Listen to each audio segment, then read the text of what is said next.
नमस्कार।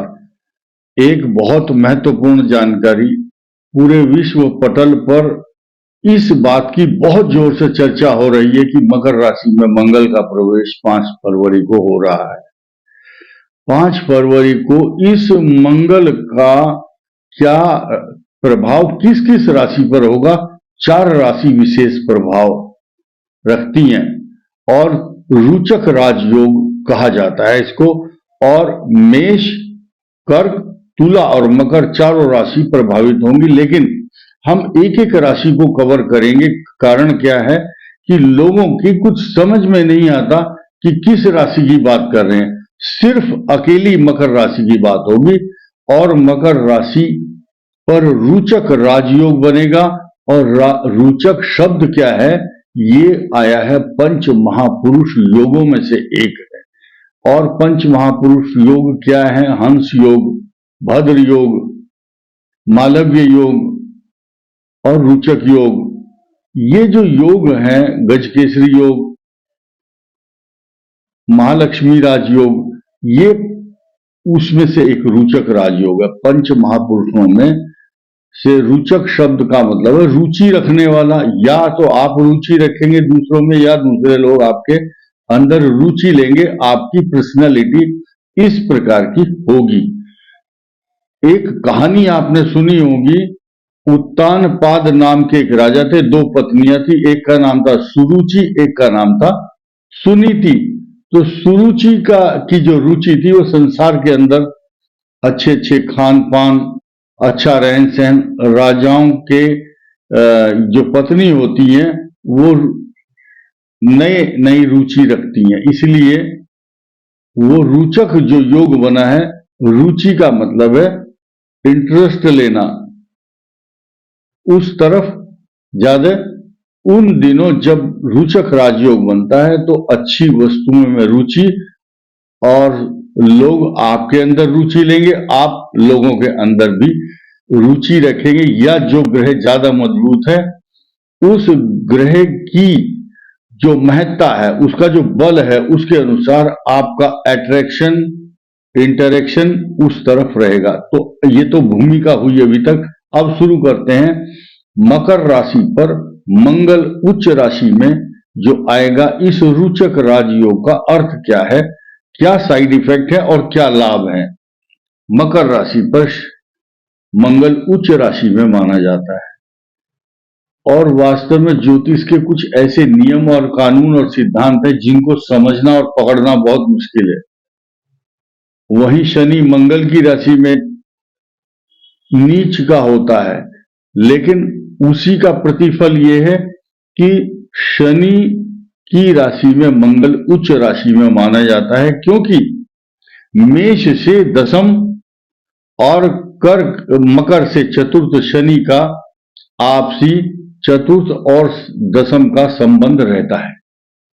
तो जब मंगल उच्च राशि में मकर राशि में आएगा तो ये दाम्पत्य जीवन के कुछ पहलू, कुछ कष्ट जरूर देता है, परंतु इतने अधिक कष्ट नहीं देता। कारण क्या है? जिस भाव पर दृष्टि होगी वो नीच दृष्टि होगी, लेकिन जिस नीच दृष्टि पर से मंगल वहां देखता है वो उसकी मित्र राशि भी होती है।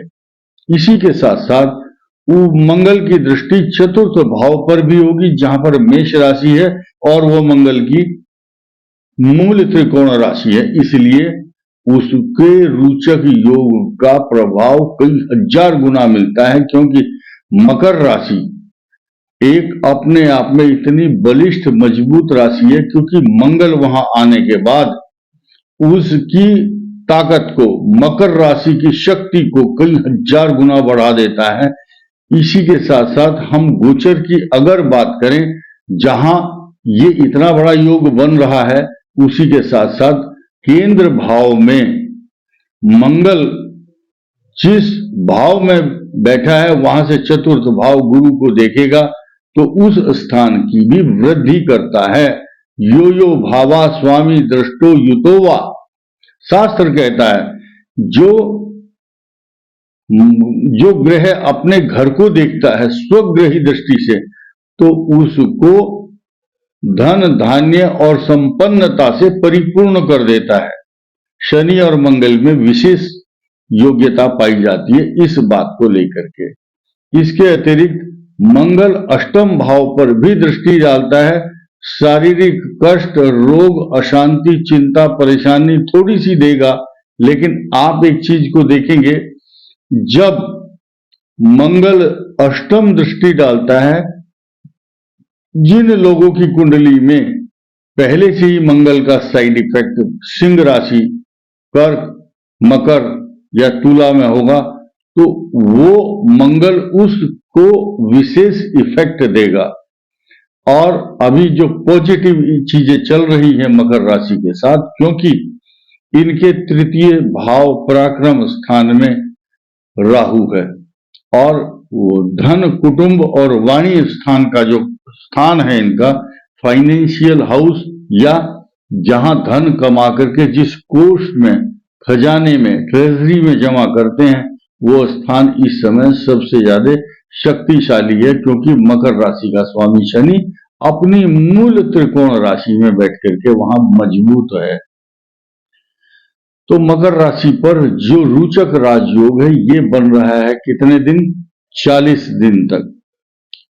41वें दिन इसका जो परिभ्रमण होगा वो कुंभ राशि पर होगा, और शनि और मंगल दोनों एक साथ हो जाएंगे।